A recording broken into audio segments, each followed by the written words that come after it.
केसो कह कबीर से पूछे बाता भी नहीं, गरीबदास क्यों उतरे ऐसे मुल्क मलीने। अब केसो रूप में केसो कहता है परमेश्वर कबीर जी से कि हे परमेश्वर, इस गंदे लोक में क्यों आए आप इनका भला चाहो और ये आपका लठ मारे, डले मारे, गुंडा कहें, आपको मारना चाहे, इसे गंदे मलिन लोक में क्यों उतरे आए तुम, इसे सुंदर लोक न छोड़ कर सतलोक ने। खान पान की इच्छ जीत नहीं अधर विमाने, गरीबदास यो लोक जीवे छाड़ा मुल्क अमाने। सिकल बिकल सब इस लोक में पाप पुण्य व्यवहार, गरीबदास के सो कहे कैसे रहने तुम्हारे। इसमें रह क्यों कर रहे गंदे लोक में परमात्मा आप है। नहीं अधर सरवरता हाँ नहीं अधर कोई बाग, गरीबदास के सो कहे क्यों नहीं देते त्याग। छोड़ दो इसने, चलो चलेंगे अपने सतलोक में। नहीं फुहारे गगन में नहीं मानसी गंग, गरीबदास जग देख कर हमरा चितमन भंग। नहीं नगर है नूर के नहीं बगर तस्हीर, गरीबदास के सो कहे तुम क्यों रहो कबीर। धन कबीर कुर्बान जा ऐसी रहन तुम्हारे, गरीबदास के सो कहे छोड़ गंद संसार। के छोड़ इस गंदे संसार ने, चलो वहां चलेंगे। धन कबीर कुर्बान जा पल पल चरण जुहार, गरीबदास ते क्यों तजे वह हीरे लाल पहाड़। या पौमी है छार की या मृत परोसी पिंड, गरीबदास के सो कहे चरण धरे सिर दंडे। कहते इस पृथ्वी तो पा रखे तो भी पाप लगते, इतने जीव मरे एक कदम में मनुष्य एक।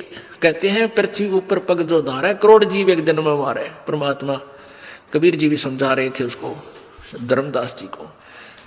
तो ऐसे गंदे लोक में तुम पुण्यों की इच्छा करते हो या पैर टेकते पाप हुए, क्योंकि काल आपको पाप और पुण्य में बांध के यहां रखता है। और कबीर जी के पास वो मंत्र है सार नाम, जो दास आपको देगा, वो आपके पापों का नाश कर देगा, फूक देगा, उनको नष्ट कर देगा, तब हम स्वच्छ होकर चलेंगे। धन कबीर कुर्बान जा पल पल चरण जुहार, ये पौमी है छार की मृद परोसी पिंड, गरीबदास के सो है या चरण धरे सिर दंड। सुन कबीर इस धरनी पर तुम ना धरियो पाव, गरीबदास बॉडी बहुत यहाँ रहत सतभाव। अब क्या बता रहे हैं, यानी केसों के माध्यम से प्रश्न कर रहे हैं और वहां की व्यवस्था बता रहे हैं। इसे गंदे लोक में आप क्यों रह रहे हो, आपका तो वहां सतलोक है, वहां इसे ठाठ है, दूधों की नदी चलती है, सुंदर अमृत आहार वहां पर है, आपकी तांगे यहाँ पर, चलो अपने उस लोक में। यानी वहां उपस्थित जनों को समझा रहे हैं कि ये छोटा आदमी नहीं है जिसको तुम एक दुल्हा मान रहे हो। और पुण्यात्मा उस समय, और जो व्यक्ति इतना धन लेकर आया है केशव और वो उसको सराह रहा है, तो आम व्यक्ति प्रभावित होता है कि भाई सचमुच कोई न कोई शक्ति इसमें है। तो उस गोष्ठी का आधार ये था परमात्मा का कि ये मेरी प्यारी आत्मा मुझे ऐसे ही पहचान ले और मेरे से उपदेश ले ले और इनको मैं ऐसा मंत्र दे दूं, इनके पुण्य बढ़ जाए। और ऐसा ही हुआ। अब उन्होंने सोचा था तो इनको भगा दूं कबीर जी को, वहां लाखों व्यक्तियों ने परमात्मा से उपदेश लिया कर बद्ध होकर उस भंडारे के बाद। बनारस में, काशी में तो लाइन लगेगी लोगों की रोज नाम लेने वाले की, और परमात्मा लाखों की संख्या में प्रभावित होकर कबीर जी से उपदेश लिया। अब कबीर परमेश्वर बोले मैं किस लिए आया हूं, सुन ले भाई मेरी बात। अब वो दोनों की वार्ता से उपस्थित जनों को वास्तविकता बताना चाहते थे परमात्मा।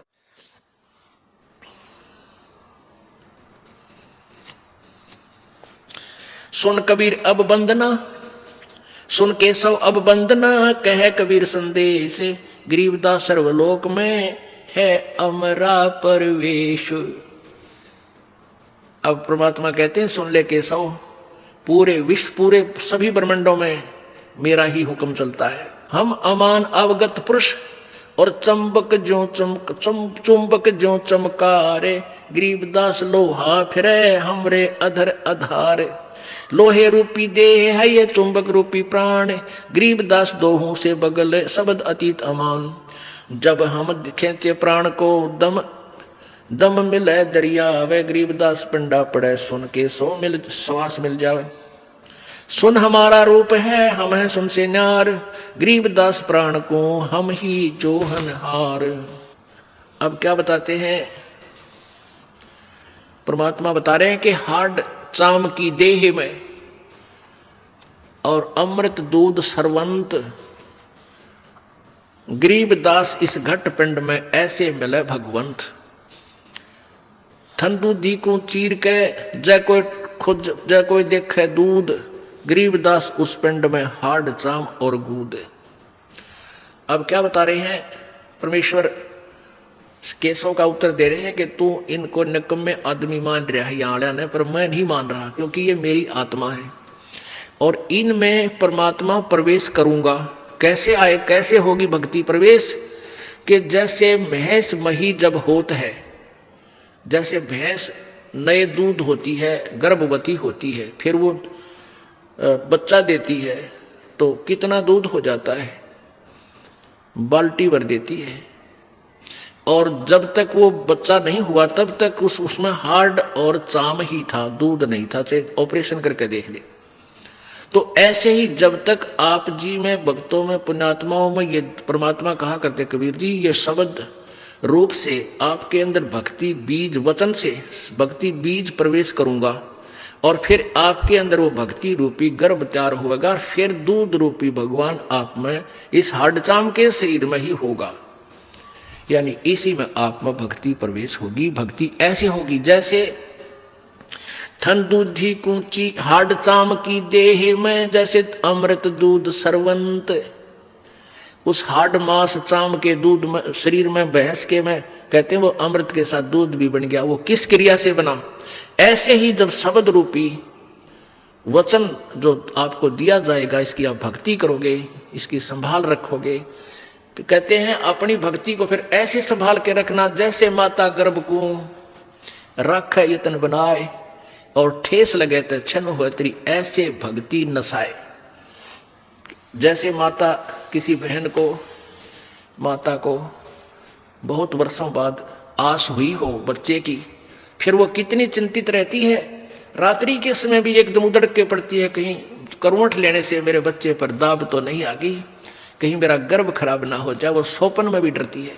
तो ऐसे ही भक्ति प्राप्त होने पर, नाम लेने के बाद आपने मर्यादा इतनी सावधानी से रखनी पड़ेगी कि कहीं आपकी भक्ति नष्ट ना हो जाए।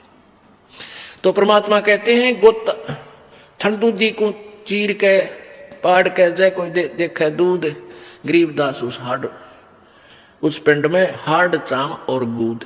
यदि वो बच्चा नहीं जन्मा हो तो उसने चाहे चीर का ऑपरेशन करके देख ले, उस भैंस में दूध नहीं पावे। ऐसे ही भक्तिहीन प्राणी जब तक है तब तक ये हार्ड चाम का पुतला ही शरीर है, और जब इसको परमात्मा की दया से उपदेश सत्य भक्ति पूर्ण संत से प्राप्त हो जाती है, फिर इसी हार्ड चाम के पुतले में परमात्मा प्राप्त हो जाता है। अब क्या बताते हैं, स्वर्ग मृत्यु पाताल में हैं बैठे कई बार, गरीबदास घर घर सजा और मार मार के मारे। परमात्मा कहते हैं गोता मारू स्वर्ग में जा बैठू पाताल, और गरीबदास जी कह रहे हैं, कबीर साहब केसों को बता रहे हैं, गरीबदास ढूंढता फिरूं अपने हीरे मोती लाल, मैं अपनी प्यारी आत्माओं को खोज रहा हूं। और परमात्मा क्या कह रहे हैं कि स्वर्ग मृत्यु पाताल में, ये मृत्यु लोक, ऊपर स्वर्ग लोक, नीचे पाताल लोक, इनमें कहते हम कई बार गए, और ये भोले आदमी मेरे पीछे पड़ देने को मार मार, इसका मार नकम्मा है, ये मेरे बच्चे मेंटल बना दिए नकली काल के दूतों ने, संतों ने, महंतों, पंडितों और काजियों ने। हमारी जात अपूर्वी पूर्व रेन हमार, गरीबदास कैसे जुड़ा ये पश्चिम के कातार, हम पूर्व ठेठ के उतरे ओगट घाट, गरीबदास जीव दक्षिण के यो नहीं मिलती साट, हम पूर्व के पूर्वी उत्तर देश उतरंत, गरीबदास जीव दक्षिण के यो नहीं संग चलंत।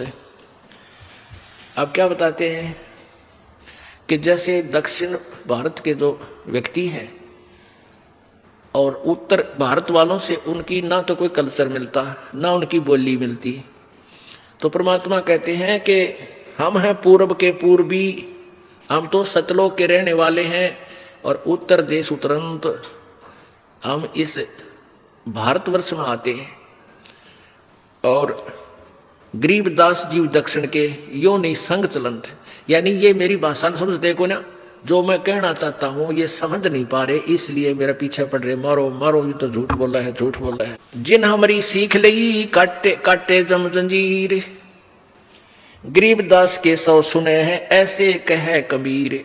के कबीर जी कहते हैं जिन्होंने मेरी शिक्षा ले ली उनके जम के जंजीर बंधन काट दिए, और गरीबदास के सौ सुने ऐसा कहे कबीर।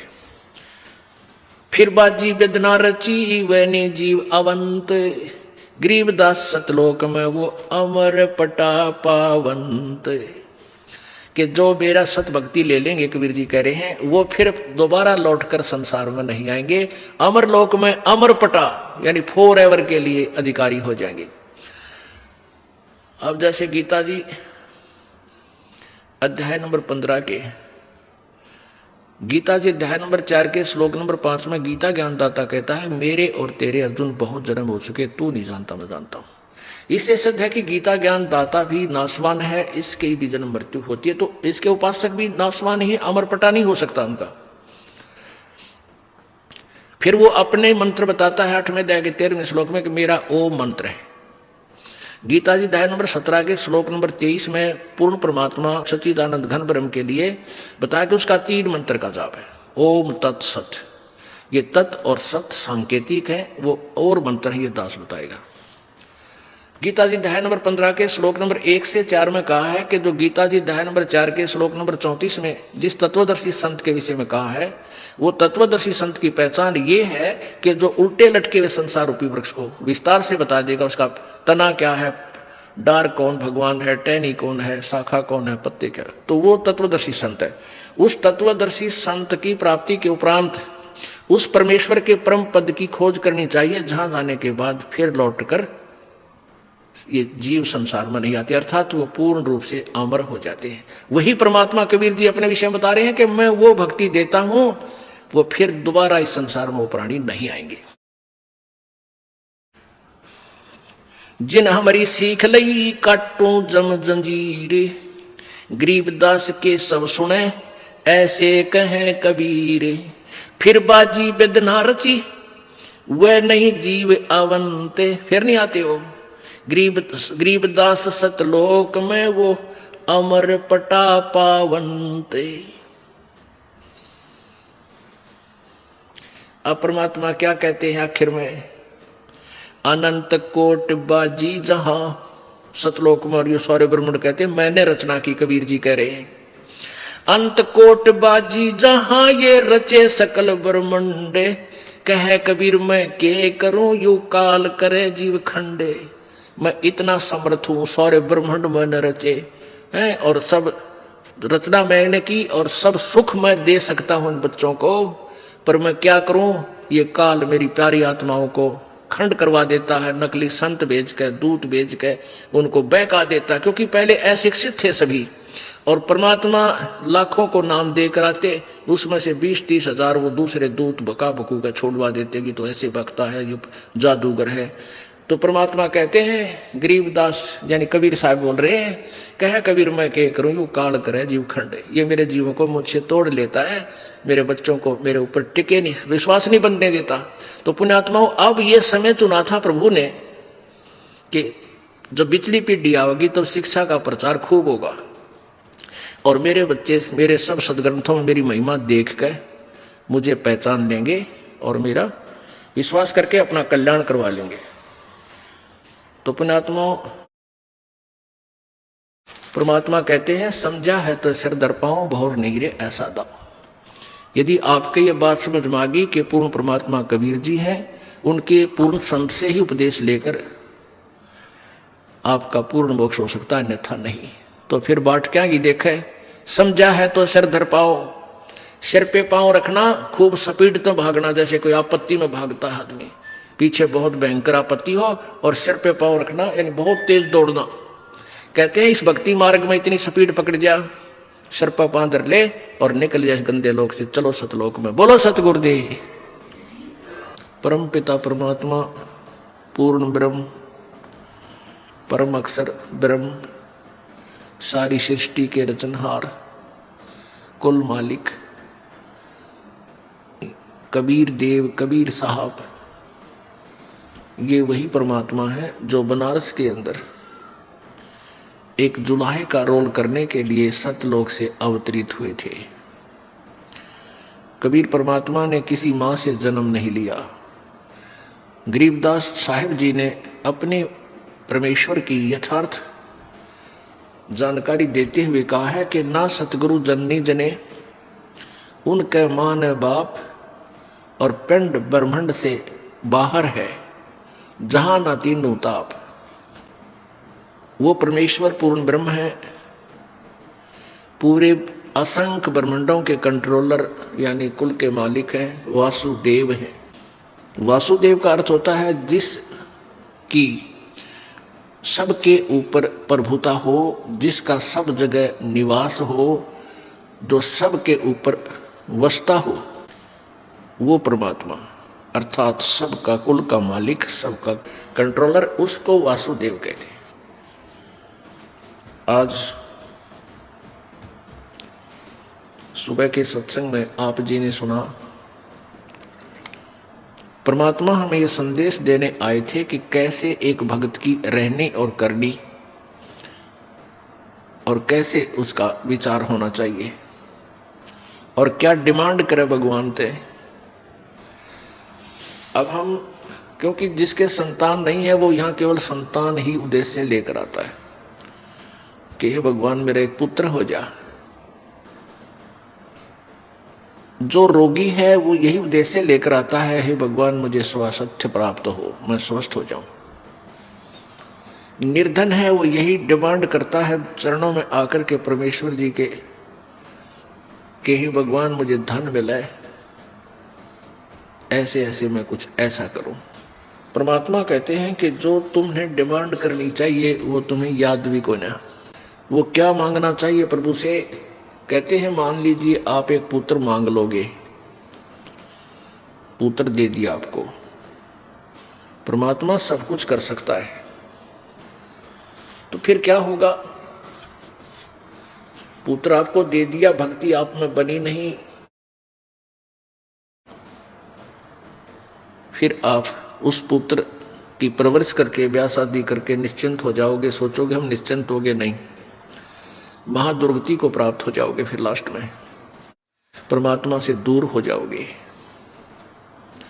ये बट नेचुरल है, क्योंकि हम डिमांड ही ये लेकर आए थे। वो जैसे आपकी श्रद्धा देखकर प्रभु आपको ये खिलौना तो आराम से दे देगा, लेकिन आप भक्ति से दूर हो जाओगे। इसके लिए क्या बताया है कि राज्य क्रमता राम की रजा धरे जो शीश, दास गरीब दरस परस्तिस बैठे जगदीश।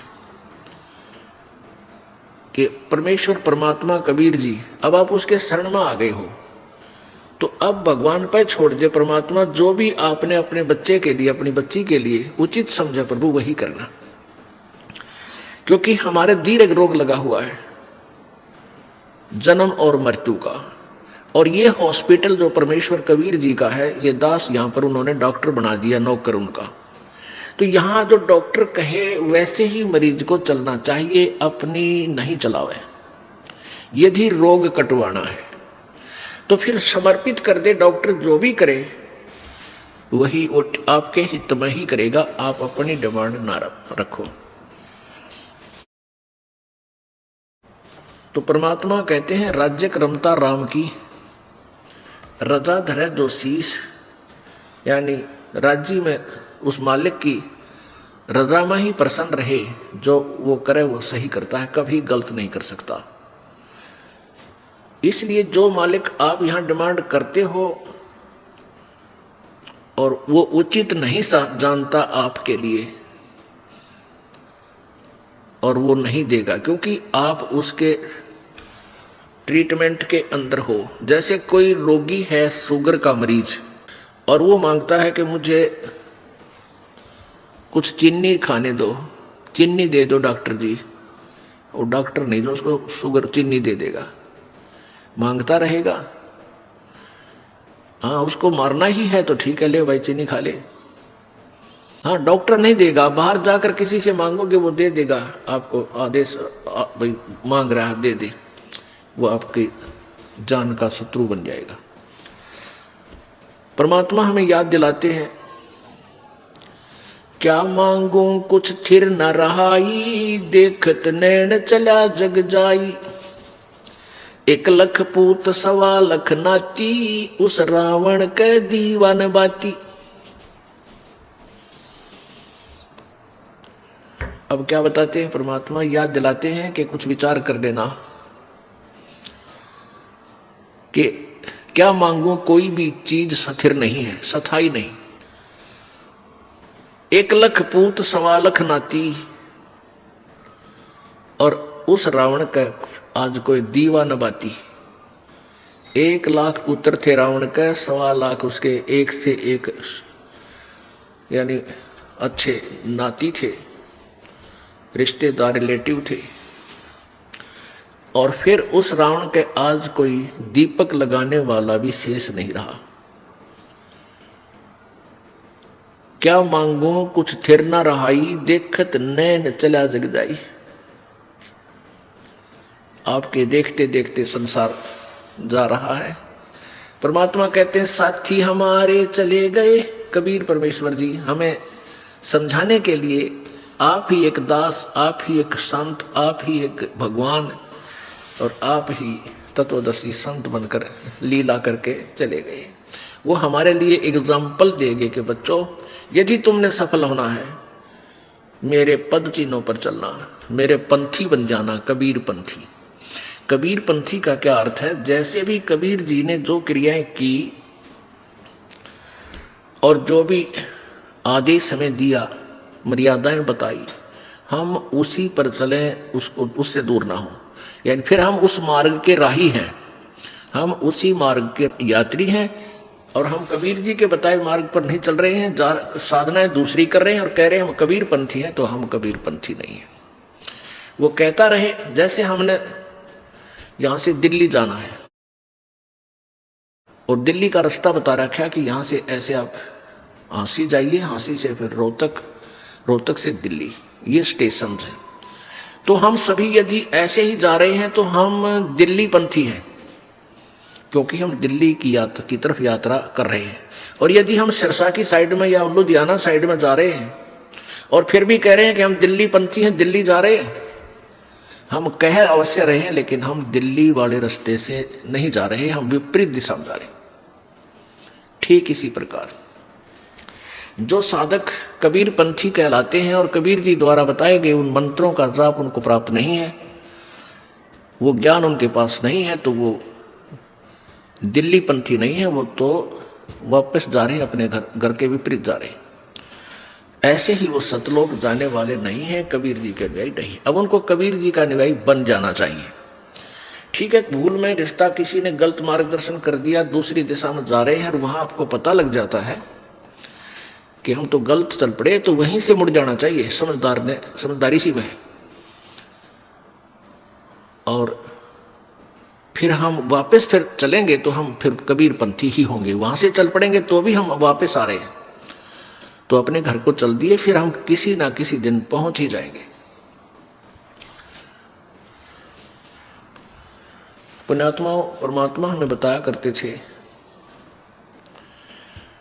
याद दिलाते हैं कि तुम यहाँ किस वस्तु को अपना मानकर और जीवन जी रहे हो। काया तेरी है नहीं, ये माया कहाँ से हो, चरण कमल में ध्यान रखो, इन दोनों को खो। साथी हमारे चले गए और हम भी चलन हारे, कोई कागज में बाकी रह रही, ताते लगी है वार। बेटा जाया खुशी हुई, भाई खूब बजाए थाले, ये तो आना जाना लगा हुआ है जो कीड़ी का नाल। परमात्मा बताना चाहते हैं कि जैसे राजा लोगों के यहाँ पुत्र प्राप्ति होती थी तो बैंड बाजे बजाया करते, पूरे नगर में धूम मचा दिया करते थे। और गरीब आदमी के यहाँ संतान यानी पुत्र होता था तो वो थाली बजाते हैं, थाली पीटते हैं। तो इससे आसपास पड़ोस में ये हो जाता है कि उनके बालक होने वाला था पुत्र वधू का, और लड़का हुआ है क्योंकि थाली बज रही है। उस पुत्र के जन्म की खुशी में उस परिवार ने बहुत बड़ी पार्टी की, लाखों रुपये लगा दिए, पुत्र हो गया, खुशी मनाई, क्योंकि इकलौता पुत्र कई वर्षों में हुआ। अगले वर्ष वो पुत्र मृत्यु को प्राप्त हो गया। अब टक्कर मार रहे हैं। अब परमात्मा कहते हैं झूठे सुख को सुख है, ये मान रहा मनमोद, ये सकल चबीना काल का, कुछ मुख में कुछ गोद। पतझड़ आवत देख कर बन रोवे मन माही, ये ऊंची टहनी पात थे अब पीले हो जाही। जैसे अब बसंत ऋतु आ गई है, पतझड़, अब जो एक वर्ष तक जो पत्ते पीपल के पेड़ पर थे वो अभी तक फड़फड़ा फड़फड़ा कर हवा के झोंकों से मस्ती मार रहे थे, और अब वो टूट टूट कर, पीले होकर टूट के जमीन पर गिर रहे हैं, और कोई गंदे नाले में जाके गल रहा है, कोई पशुओं के पैरों के नीचे कट रहा है। अब परमात्मा परमेश्वर कबीर जी एक उदाहरण दे रहे हैं हमारे को कि जैसे हम बूढ़े हो गए, सफेद बाल आ गए, दांत जड़, काम छोड़ गए, आंख भी लग गई धोखा देने। अब हमारे को संकेत हो गया, बिगुल बज गया कि तैयार हो ले भी यहां से चलन का।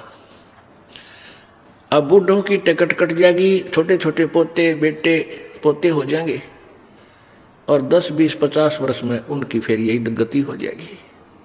तो क्या बताते हैं परमात्मा, तुम कित फंस गए आके, कबीर जी कह रहे हैं सतलोक में कभी मृत्यु नहीं, कभी बुढ़ापा नहीं, आप वहां चलो बच्चों। और बहुत आसान तरीका है, बहुत ही आसान विधि भक्ति है। जैसे परमात्मा ने बताया कि मैं एक दुल्हे का काम करता हूं, कपड़ा बनता हूं, और मेरे से गरीब कोई नहीं, और मैं भी परमात्मा पाऊंगा। तो आप ये ना सोचो कि धन गणा है जिसके पास, या उच्च जाति वाले ही परमात्मा पाएंगे, नहीं। ये जाति मजहब था, हमने अपनी आप बाढ़ बना रखी है, अलग अलग दीवार खींच दी। परमात्मा इन सबको मिटा देता है, उसके लिए तो उसकी आत्मा सोना है, लाल है, उसी का वो ग्राहक है। हमें क्या बताना चाहते हैं परमात्मा कि जैसे एक परिवार का कोई व्यक्ति बीमार हो जाता है, आजकल जिसको कैंसर हो जाती है, परमानेंट हो गया, वो तो गया काम, उसको भी पता लग जाता है कि तेरा तो काम बन गया। फिर वो सोचता है अकेला बैठ के, हे भगवान इब के बनेगी मेरी, कहाँ जाऊंगा मैं। तो परिवार के सदस्य या मित्र प्यारे आकर उसको कहते हैं, सांत्वना भी देते हैं कि भाई एक दिन सब नहीं जाना है, ये तो सभी ने मृत्यु को प्राप्त होना, लेकिन ये तो एक औपचारिकता होती है, लेकिन जाने वाले के साथ के बीतरी होगी वही जाने। तो परमात्मा हमें क्या बताते हैं, जैसे एक परिवार का सदस्य मृत्यु को प्राप्त हो रहा है, तो उसके मन में भी यही बातें आती है, भगवान ना पता है कहाँ बनूं, क्या कहाँ जाऊंगा, किस योनि में जन्म पाऊंगा। तो परमात्मा कहते हैं उदाहरण देकर के कि पतझड़ आवत देख कर बन रोवे मन माही, ये ऊंची टहनी पात थे इब पीले हो जाई, यानी गिर रहे हैं पीले हो होकर। पात झड़नता यूं कहे सुन भई तरवर राय, अब के बिछड़े नहीं मिले न जाने कहाँ गिरांगे जाए। एक मान लीजिए पत्ता वृक्ष से गिरता हुआ कह रहा है तरवर को, वृक्ष को, कि हे तरवर राज, अब ना जाने हमारा कहाँ ठिकाना होगा, कहाँ पड़ेंगे जाके, कोई कुछ पता नहीं। अब वो तरवर सांत्वना देता है। तरवर कहता पात से, सुनो पात एक बात, यहाँ की यह रीति है, एक आवे एक जात। इस काल के लोक में तो भाई एक यह रीति है, यही रिवाज है, परंपरा है। बूढ़े मर गए, बालक आ गए, छोटे छोटे जैसे पतझड़ में पत्ते झड़ गए, तुरंत ही कोपल फूट आएंगी, और 20 महीना 20 दिन में पत्ते बनकर फिर शुरू हो जाएंगे। 1 साल के बाद फिर वो भी ऐसे ही चले जाएंगे। तो परमात्मा हमें याद दिलाना चाहते हैं कि तुम जन्म मृत्यु के रोग में फंसे हुए हो, और यहाँ की यही परंपरा है इस काल के लोक में जहाँ तुम विराजमान हो। यहां खुद यहां का मालिक कहता है गीता जी अध्याय नंबर 4 के श्लोक नंबर 5 और 9 में, अर्जुन तेरे और मेरे बहुत जन्म हो चुके हैं, तू नहीं जानता, मेरे जन्म और कर्म अलौकिक है। इससे सिद्ध है कि गीता ज्ञानदाता जो श्री कृष्ण जी में प्रवेश करके बोल रहा था वो ब्रह्म ज्योति निरंजन अर्थात काल बोल रहा था, जो गीता जी अध्याय नंबर 11 के श्लोक नंबर 32 में स्वयं कहता है अर्जुन मैं काल हूं और सबको खाने के लिए अब परवर्त हुआ हूं, अब मैं आया हूं। और ऐसी भयंकर आकृति दिखाई, ऐसा विकराल रूप। तो श्री कृष्ण जी काल नहीं थे, श्री कृष्ण जी में प्रवेश करके प्रेतवत वो काल ज्योति निरंजन 21 ब्रह्मांड का स्वामी बोल रहा था। इससे सिद्ध है कि ये भी नासवान है। और गीता जी अध्याय नंबर 2 के श्लोक 12 में कहा कि अर्जुन तू ये ना समझे कि ये सैनिक और ये राजा लोग तू और मैं पहले ना थे या आगे ना होंगे। ये मत सोच कि अब हम जन्मे हैं, आगे भी जन्म होगा अपना और पहले भी थे। गीता जी अध्याय नंबर 2 के श्लोक 10 के श्लोक नंबर 2 में कहा कि अर्जुन मेरी उत्पत्ति को ये देवता नहीं जानते, क्योंकि ना ये ऋषि जानते, क्योंकि इन सब का उत्पत्ति करता मैं हूं, यानी ये मेरे से जन्मे हैं। ब्रह्मा विष्णु महेश के का पिता है ये ज्योति निरंजन और दुर्गा इनकी माता है। इसको दुर्गा को प्रकृति भी कहते हैं। प्रकृति और इसका सदाशिव काल से इन रजगुण ब्रह्मा सतगुण विष्णु तमगुण शिव जी की उत्पत्ति हुई है। तो ये काल के पुत्र हैं, इसलिए इस ब्रह्मा विष्णु महेश से फिर आगे सब जनता उत्पन्न हुई है। ये कहता है काल के मेरे से उत्पन्न है ये सभी ऋषि और ये देवता, इसलिए ये मेरी उत्पत्ति से परिचित नहीं है, मेरे जन्म से। जैसे पिता की उत्पत्ति को संतान नहीं जान सकती, दादाजी बता सकता है, ऐसे ही पूर्ण परमेश्वर कबीर जी यहां आए, उन्होंने इस काल की का भी जन्म बताया कैसे हुआ, प्रकृति दुर्गा का भी जन्म बताया कैसे हुआ, और आगे ये ब्रह्मा विष्णु महेश की उत्पत्ति कैसे हुई ये भी उसी परमेश्वर ने आके हमें बताई। गीता जी अध्याय नंबर 2 के श्लोक नंबर 17 में कहा कि अर्जुन अविनाशी तो उस परमात्मा को जान जिसको मारने में कोई भी समर्थ नहीं है और जो सभी ब्रह्मांडों का रचयिता है। गीता जी अध्याय नंबर 15 के श्लोक नंबर 1 से 4 और 15, 16 और 17 में, तथा गीता जी अध्याय नंबर 18 के श्लोक 62 में अन्य पूर्ण परमात्मा परम अक्षर ब्रह्म ही की साधना के लिए संकेत किया है, निर्देश दिया है। वो परमात्मा पूर्ण है। तो यहां सभी जन्म मृत्यु के अंदर है।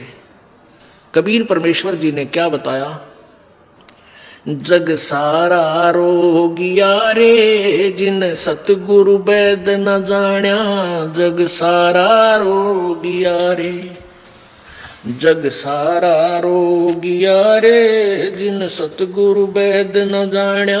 जग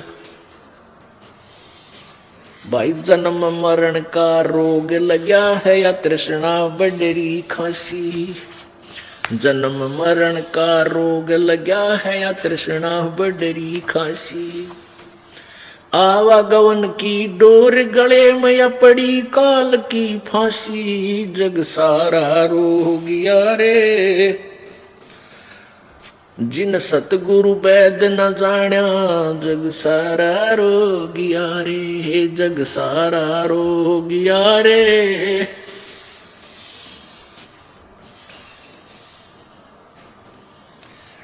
भाई सच्चा सतगुरु कोई न पूजे, इन झूठों जगपति आसी। सच्चा सतगुरु कोई न पूजे, इन झूठों जगपति आसी। अंधे की बाँ गई अंधे न ये मार्ग कौन बतासी, जग सारा रोगियो रे जिन सतगुरु वैद न जाण्या, जग सारा रोगिया रे। भाई देखा देखी गुरु शिष्य बन गए, किया न तत्व विचारा। देखा देखी गुरु से बन गए, किया ना तत्व विचारा। गुरु से दोनों आके सिर पे यू काल ठोके पंजारा। जग सारा रो गया रे, जिन सतगुरु वैद न जाण्या। जग सारा रो गया रे, जग सारा रो गया रे, जिन सतगुरु वैद न जाण्या। जग सारा रो गया रे। भाई सार शब्द सर जीवन बूटी, घिस घिस अंग लगावे। सार शब्द सर जीवन बूटी, घिस घिस अंग लगावे। कह कबीर तुम सतकर मानो, ये जन्म मरण मिट जावे। जग सारा रो गया रे, जिन सतगुरु वैद न जाण्या। जग सारा रो गया रे, जग सारा रो गया रे, जिन सतगुरु वैद न जाण्या। जग भाई सार शब्द सर जीवन बूटी, घिस घिस अंग लगावे। सार शब्द सर जीवन बूटी, घिस घिस अंग लगावे। कह कबीर तुम सतकर मानो, ये जन्म मरण मिट जावे। जग सारा रो गया रे, जिन सतगुरु वैद न जाण्या। जग सारा रो गया रे। पुण्यात्माओं,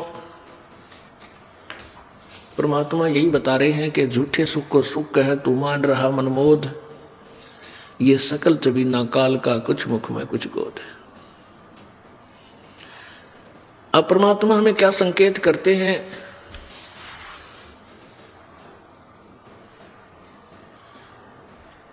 क्या बताना चाहते हैं परमात्मा परमेश्वर कबीर जी? के जन्म मृत्यु का रोग लगा है, जन्म मरण का रोग लगा, या तृष्णा बढ़ी खांसी। ये जन्म मरण का रोग किस किस को है? आपका और हमारा, इस दास का विशेषकर। हिंदू धर्म में जन्म होने के नाते, जैसा भी इन अज्ञानी हमारे हिंदू धर्म के गुरुओं ने हमें ज्ञान बताया था, दंत कथा लोक वेद सुनाया था, उसके आधार से हम ब्रह्मा विष्णु महेश जी से ऊपर कोई पावर नहीं मानते थे, कोई शक्ति नहीं मानते थे, कोई भगवान नहीं मानते थे। ज्ञान नहीं था हमारे को। और इन्हीं को अजरो अमर सर्वेश्वर महेश्वर, सब ब्रह्मांडों के रचनेहारे, यही सतीति, यही उत्पत्ति सतीथि और संहार करने वाले, ये कुल के मालिक हैं।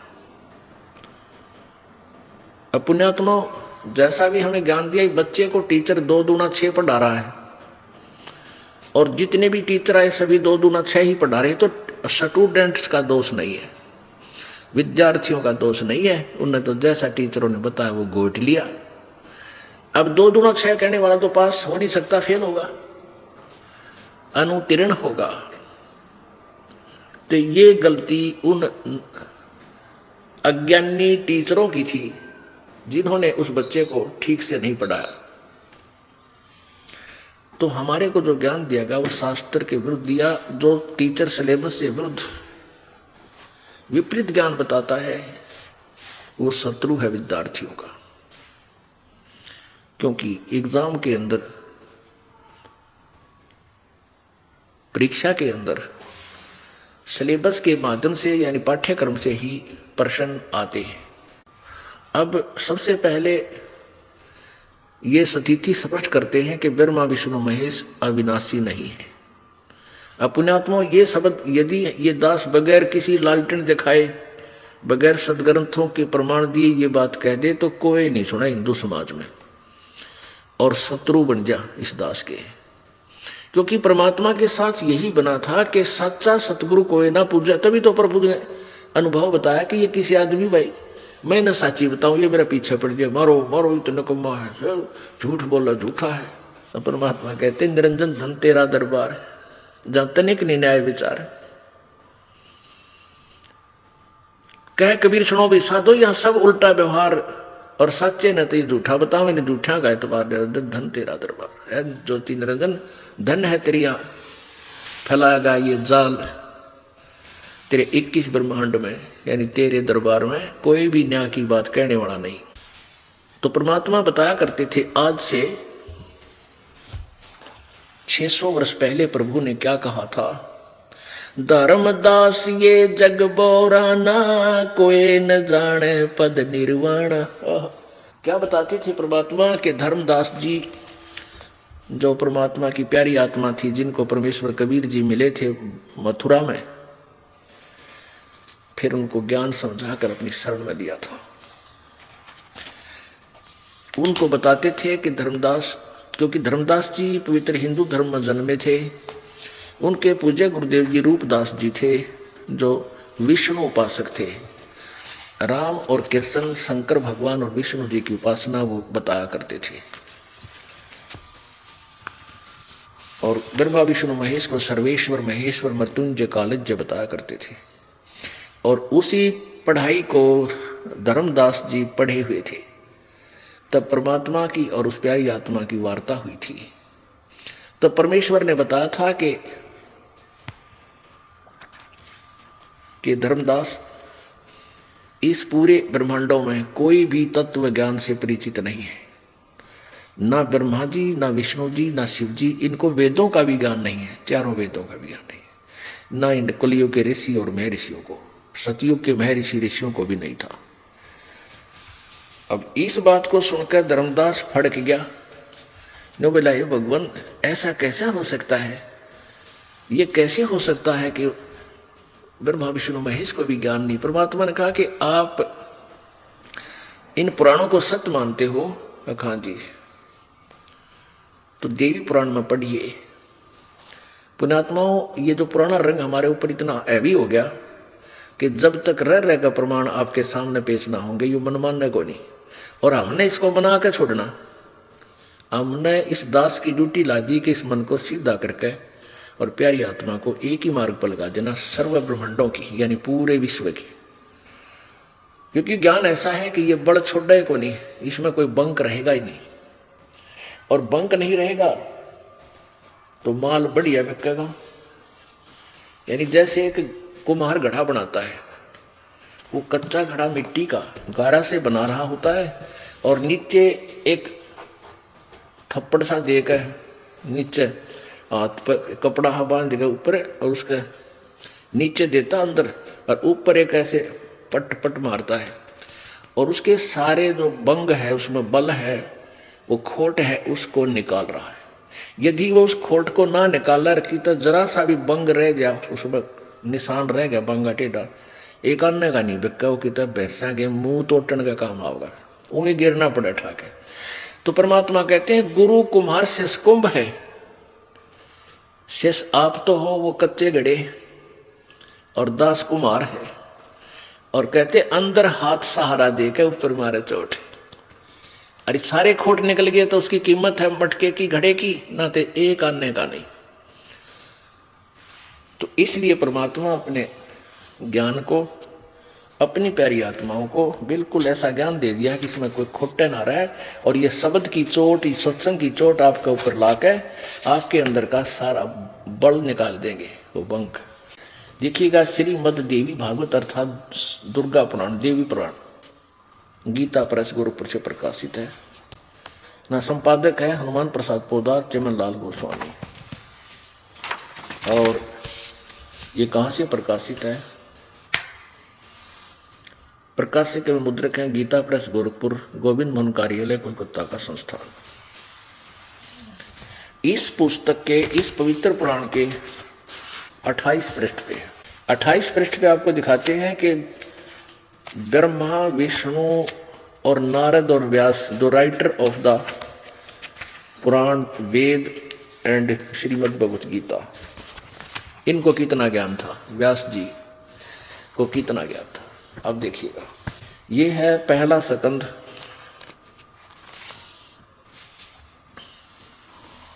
संक्षिप्त देवी भागवत, पृष्ठ 28 में। यहां पर नारद जी ने कहा, ये व्यास जी और नारद जी की वार्ता हो रही है। नारद जी ने कहा, महाभाग व्यास जी, तुम इस विषय में जो पूछ रहे हो, यही प्रसन्न मेरे पिताजी भगवान श्री हरि से मेरे पिताजी ने यानी ब्रह्मा जी ने भगवान श्री हरि यानी विष्णु जी से किया था। देवा अधिदेव भगवान जगत के स्वामी हैं। लक्ष्मी जी उनकी सेवा में उपस्थित रहती हैं। दिव्य कौस्तुभमणि उनकी शोभा बढ़ाती है। वे शंख चक्र गदा लिए रहते हैं। पीताम्बर धारण करते हैं। 4 भुजाएं हैं। वक्ष स्थल पर श्री वत्स का चिन्ह चमकता रहता है। वे चराचर जगत के स्वामी हैं। जगत गुरु एवं देवताओं के भी देवता हैं। ऐसे जगत प्रभु भगवान श्री हरि महान तप कर रहे थे। उनकी समाधि लगी हुई थी। यह देखकर मेरे पिता ब्रह्मा जी को बड़ा आश्चर्य हुआ। अतः उन्होंने उनसे जानने की इच्छा प्रकट की। ब्रह्मा जी ने पूछा, प्रभु आप देवताओं के अध्यक्ष, जगत के स्वामी, भूत भविष्य एवं वर्तमान सभी जीवों के एकमात्र शासक हैं। भगवान फिर आप क्यों तपस्या कर रहे हैं और किस देवता की यानी किस भगवान की आराधना में ध्यान मग्न हैं? मुझे असीम आश्चर्य तो यह हो रहा है कि आप देवेश्वर एवं सारे संसार के शासक होते हुए भी समाधि लगाए बैठे हैं। ब्रह्मा जी के विनीत वचन सुनकर भगवान श्री हरि बोले।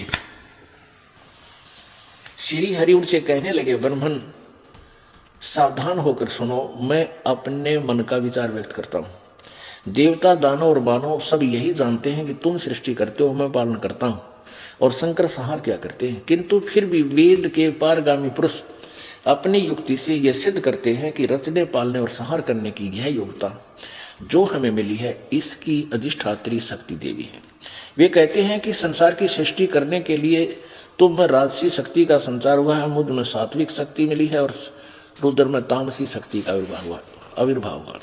उस शक्ति के अभाव से तुम इस संसार की सृष्टि नहीं कर सकते, मैं पालन करने में सफल नहीं हो सकता, और रुद्र से संहार कार्य होना भी संभव नहीं। ब्रह्मा जी, हम सभी उस शक्ति के सहारे अपने कार्यों में सदा सफल होते आए हैं।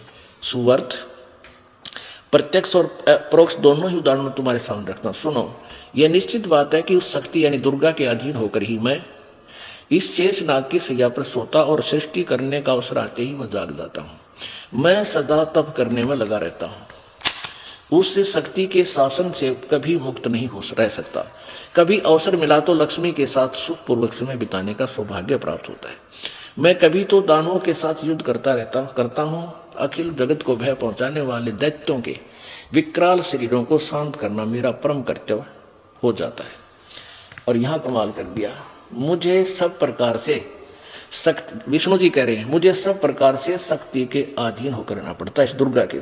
और उन्हीं भगवती शक्ति का यानी दुर्गा का मैं निरंतर ध्यान किया करता हूँ। ब्रह्मा जी, मेरी जानकारी में इन भगवती शक्ति से बढ़कर दूसरे कोई देवता नहीं। अब पुण्यात्मा विचार करो, ये तो ज्ञान है ब्रह्मा जी, विष्णु जी और नारद जी और व्यास जी जो लेखक है इन सब सदग्रंथों का।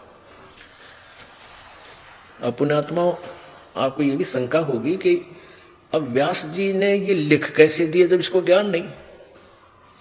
जैसे श्री कृष्ण में प्रवेश करके काल ने गीता जी का ज्ञान बोला, ऐसे ही व्यास जी में प्रकट होकर 4 वेद लिख दिए, 18 पुराण लिख दी, और श्रीमद् भगवत गीता बोली कहीं गई थी, बाद में वाद्यों की तो लिखवा दी। और बाद में व्यास जी खुद नारद से पूछे है, बताओ लेखक। तो कहने का भाव ये है, ये खेल जो है परमात्मा कबीर जी ने आकर इसका बांडा फोड़ा काल का। ना इसने तो जुल्म कर रखा था, किसी को कुछ भी नहीं बता रखा था, कह भी नहीं बता रखा। अब यहाँ विष्णु जी कह रहे हैं कि मैं दुर्गा से ऊपर कोई भगवान नहीं मानता, कोई देवता नहीं मानता। और दुर्गा क्या कह रही है, उसके बोल सुन ले। 562 पृष्ठ पर दुर्गा हिमालय को ज्ञान दे रही है। राजा हिमालय, जो हिमालय की तलहटी का राजा था, 7वां स्कंध वही देवी पुराण, 7वां स्कंध श्री संक्षिप्त देवी भागवत 562 पृष्ठ। और यहाँ से देवी के द्वारा हिमालय को ज्ञानोपदेश ब्रह्म स्वरूप का वर्णन श्री देवी जी कहने लगी। हम यहाँ से पढ़ेंगे, उस ब्रह्म का क्या स्वरूप है यह बतलाया जाता है, जो प्रकाश रूप सबके अत्यंत समीप में स्थित, हृदय रूप गुहा में स्थित होने के कारण गुहातर नाम से प्रसिद्ध और महान पद अर्थात परम प्राप्य है।